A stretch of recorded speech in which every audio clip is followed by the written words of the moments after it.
Welcome to Financial Hub. In this video, I'm going to guide you on how to convert USDT to BTC in Binance.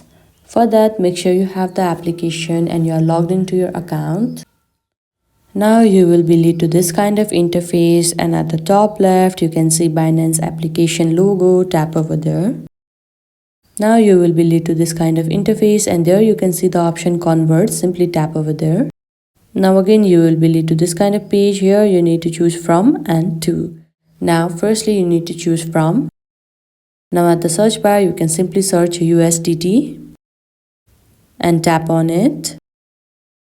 Likewise, now at the to section you need to do the same process. At the search bar, go and search for BTC. Now tap on it. Now you can enter the amount. Now at the downside, you can see the exchange rate of 1 BTC is equals to how much USDT. After that, all you can do is tap on trade. And if you have sufficient balance, then you can continue with further process. But right now I have insufficient balance, so I can't continue the further process.